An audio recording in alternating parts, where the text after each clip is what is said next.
আজকে আমার কাছে মনে হচ্ছে অ্যাজ এ ক্যাম্পিং হিসেবে যে নির্বাচন মানে আমার কাছে মনে একটা মিলন মেলা, খুব হইচই। এফডিসিতে অনেক মানুষ থাকে, আপনারা এই সবসময় কিন্তু এতজন থাকেন না।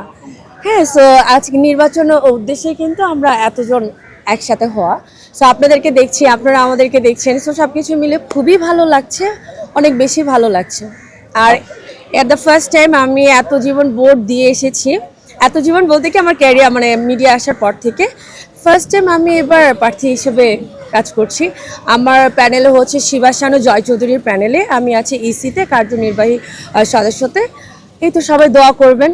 আসলে এতদিন ভোট দিয়েছি, একটাই প্রত্যাশা ছিল সব সময় যে শিল্পীদের হচ্ছে, যারা আমরা এখনও শিল্পীরা কাজ করছি না, বা আমাদের এই এফডিসিতে অনেক আগে শুনতাম আমি যেটা, অনেক রমরমা ছিল, অনেক বেশি কাজ হতো, প্রত্যেকটা ফ্লোরে কাজ হতো। সো আমি আসার পরেও কিন্তু ফ্লোরগুলোতে আমি টুকটাক কাজ দেখতে পেয়েছি, বাট ইদানিং যেটা দেখা যায় যে মিউজিক ভিডিও নাটকগুলো একটু বেশি হচ্ছে, এফডিসিতে ঢুকলে দেখা যায় ফিল্মটা একটু কম।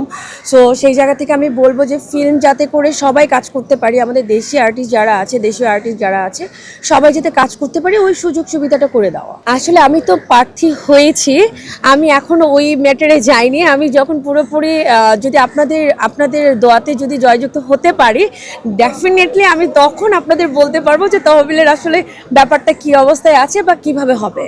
আমার পরিকল্পনা সবকিছু মিলিয়ে একটা পরিকল্পনাই থাকবে। আমি বললাম যেটা আমিও চেয়েছি আগে, যারা প্রার্থী ছিল তাদের কাছে আমার চাওয়া পাওয়া যেটা ছিল, আমি নিজেও যদি জয়ী হই, আমি ডেফিনেটলি আমি জয়ী না হই, আমি সারা জীবন যেহেতু আমি একজন শিল্পী, আমি শিল্পীদের পাশে দাঁড়াবো। That's it. সেটা আসলে প্ল্যানিংয়ে আমাদের এখনও ওইরকমভাবে প্ল্যানিং হয়েছে কিনা আমি জানি না, যেহেতু আমার আজকে থেকে আমার হচ্ছে ক্যাম্পিংটা শুরু হচ্ছে। সো ডেফিনেটলি এরকম প্ল্যানিং তো অবশ্যই থাকবে যে আমরা যেহেতু ইয়াং জেনারেশন এই প্যানেলে আছি, সো পুরো প্যানেল জুড়ে আমাদের একটাই থাকবে যে আমাদের এখানে নতুনত্ব কিছু অ্যাড করা। লোডশেডিং কিংবা ঘরের বাইরের তীব্র গরমে ওয়ালটন রিচার্জেবল ফ্যান থাকলে থাকবে শুধু বাতাস আর বাতাস।